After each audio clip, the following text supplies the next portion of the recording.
Okay, so we're going to continue with the butterfly guard. Okay. As I said before, there's many different kinds of guards. Right? There's a few things I want you guys to understand. Okay. The guard is not like something you just pick at random, which guard you play. There are 4 ranges. I've talked about this. There's a range of he's behind my feet. I call that a long guard. There's a mid guard where he's behind my knees. There's a close guard where he's past my knees. And there's a deep guard where I'm all the way underneath him. Ideally, you want to develop one guard at each range. In the beginning, just one guard is fine. Okay? But eventually, you want to be able to fight with the 4, because that means he has to pass 4 guards. Right? But we talked in the first class about the 5 S's of the guard, the 4 offensive ones: sweep, submit, stand up, and strike. Which guard you use is going to be which one of those 4 S's you're finding the most important at the time. Does that make sense? So if I'm trying to stand up, maybe playing like a rubber guard where my legs are really high, locked over, that's not going to be the best guard. It's very hard for me to get back to my feet. Right? But if I'm trying to submit him, maybe that is a good guard because I can keep him very close to me. It's easier to walk my legs around, get into positions for submissions. Does that make sense? So one reason I play butterfly guard a lot, I said before, is I came up with a lot of really big, strong guys, and I didn't like to be underneath. So this guard is very good for sweeping. It's very good if he tries to put weight on me. Carrying his weight is a lot easier. Okay? It's also very easy for me to get back to my feet. Okay? So from a fight perspective, it was also very good. Okay? So the thing is, unlike a lot of other guards, this guard actually isn't using my legs a lot right in the beginning. Okay? I view it, butterfly guard, more like Greco wrestling. Right? So there's a lot of this involved. Our hands fighting, our controlling here. You see? This is very much like this. This is why I'm pretty comfortable playing this kind of game. It's the same as butterfly. Okay? So my hands will actually be a little much on my feet. So my legs are bent 90 degrees, open about 45. Then go a little wider, but I don't want them too close together where he pushes them together and snaps them to the side. Generally, I'll keep my elbows on the side, so we try to push my knees together. And then we're going to be controlling with our hands. We're going to be fighting here. And control his hands, his arms, his head, collar if he has a gi on, all of these. Okay. Does that make sense? Now, I know I'm talking a lot, but I want you guys to understand the background of what we're doing. Something I tell people, Dave Cameron told me when I was a purple belt, and it's the simplest advice in the world, and if he told me when I was a white belt, I'd have ignored him. But as a purple belt, it blew my mind. Okay, which is, he said, you deal with what you encounter first, you control it, and you move on. So, if I was here, what's the first thing? What? That he would encounter? My feet. Right? If he starts reaching for my head, he's already in trouble. Most times you're going to control my feet. If he controls my feet, what's he move to next? Knees. Right? The hips, head, all that. This is why I told you I used to use this against beginners. Because guys would come in and they had a grappling, they immediately try to headlock me. It's the easiest sweep in the world. Right? They just ran into the trap. If my hands are out here, what's he dealing with? Yeah, hands. Make sense? It works in reverse too, by the way. If he's passing, and his head is first, I control his head. His hands are first, I control his hands. Make sense? Okay, so that's the situation. I want you guys to think about this like we're grappling the same as if we were here. Make sense? Okay. So, we're going to be in this position, and I'm going to control one of his wrists. By the way, if he grabs my feet, I'm going to immediately start breaking that grip. Okay. There's a few ways I can do that. Take my hand out. He's got a really strong grip. Put my arm underneath. Break the grip. For right now, we're just going to go here. What did we do in the first class when we let us have this? Arm Okay, if he's dumb enough to let me have this, I'm gonna arm drag. Okay, so I'm just gonna reach here. Now I do the arm drag a little differently, because I have to understand that he can got it. I push the arm, I take this leg out. I'm gonna pull myself under him and try to pull his head to the ground. My leg comes here. You see how my leg is high? It would come up. Okay. So I'm not just trying to sneak around the back. So what we're going to start first is here, hold, take my leg out, I pull my back to the ground, and take my leg over. My leg goes up, by the way. I used to have some slick guys. Step over, across to the other side, back, just back step your leg to the other side. Throw your leg. So I put this up so we try to do that. Yeah. Okay. So we're here, we're fighting. One thing, look at my head.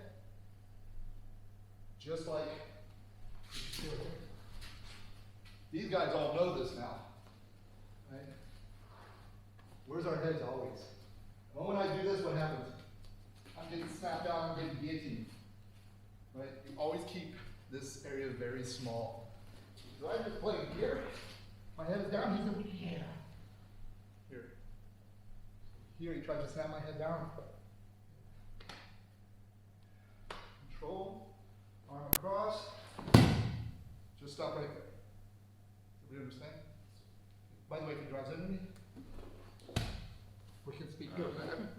But all that either. Right, adjust. Let's try. That's my try. Sit butterfly, please, sir. Okay. Notice how his shoulders are in front of his hips. If you feel like you're not flexible enough to do that, just put your hands on the mat, move your hips back.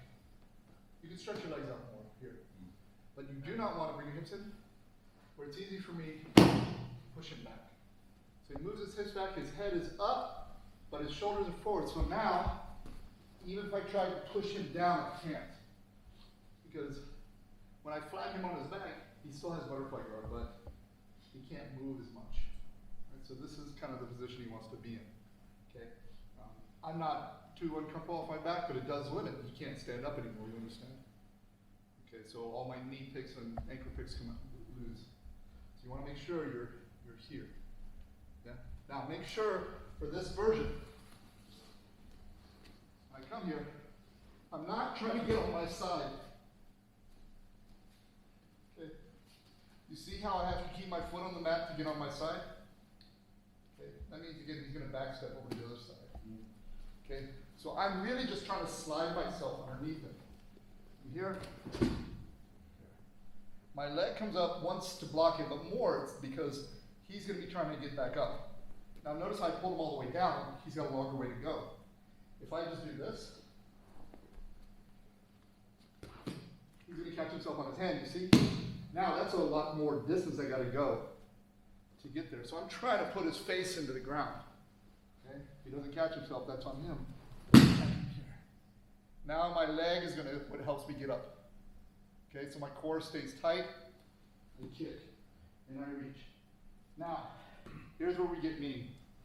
Okay, I'm holding his waist. Watch my right knee. It opens out.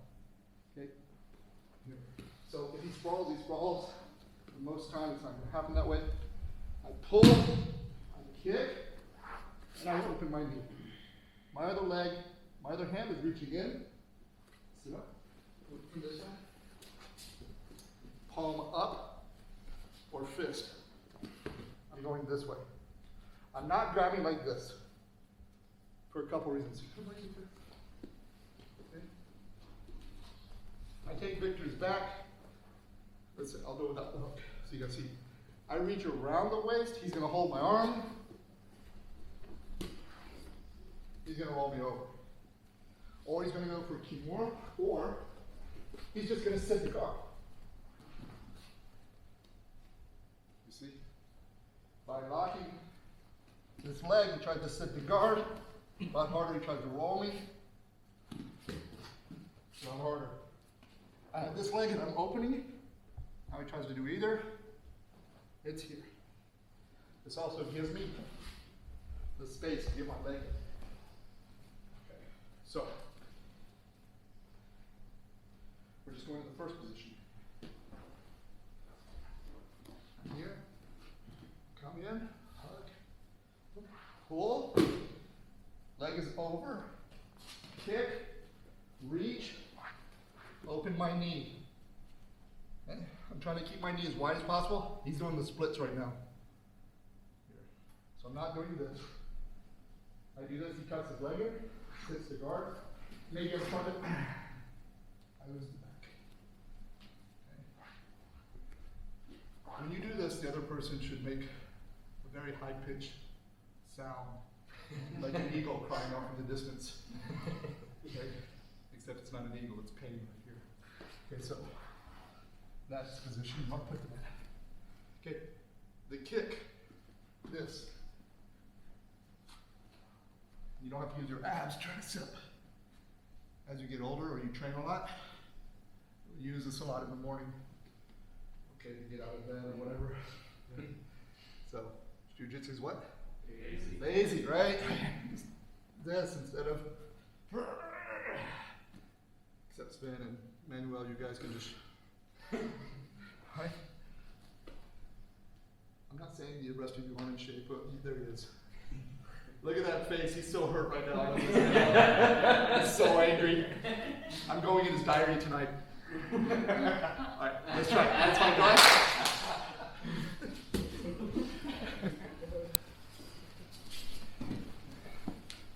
So again, this is going to be a lot of hand fighting.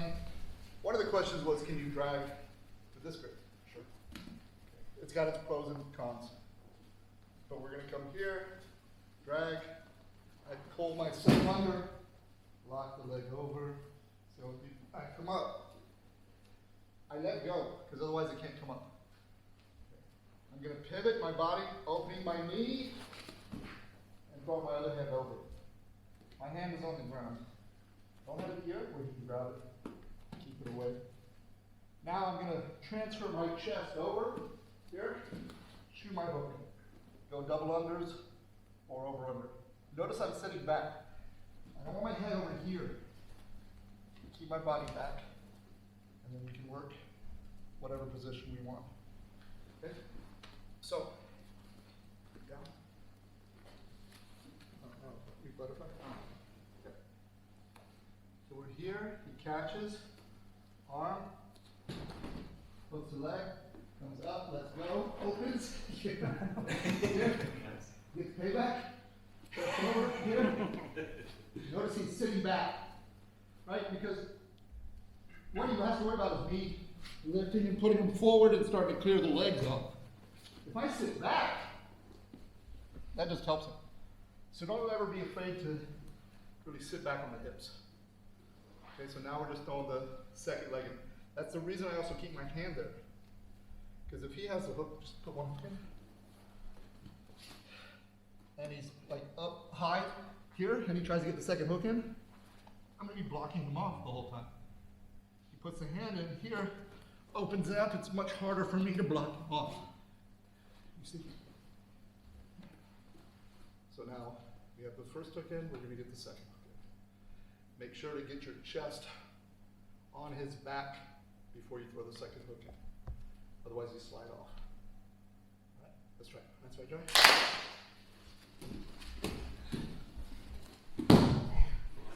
Big kick? Yeah.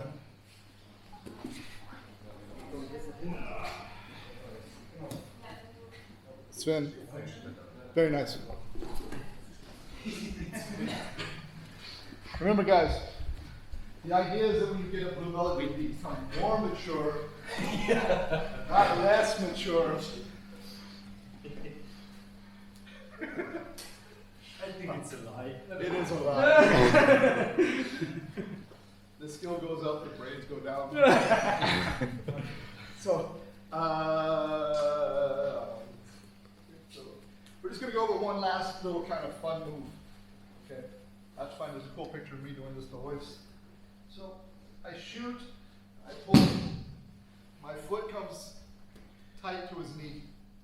Yeah, this time I'm not going to turn my body. I sit up, I'm gonna come over, grab the toes, not the foot, the toes. I'm gonna lay back.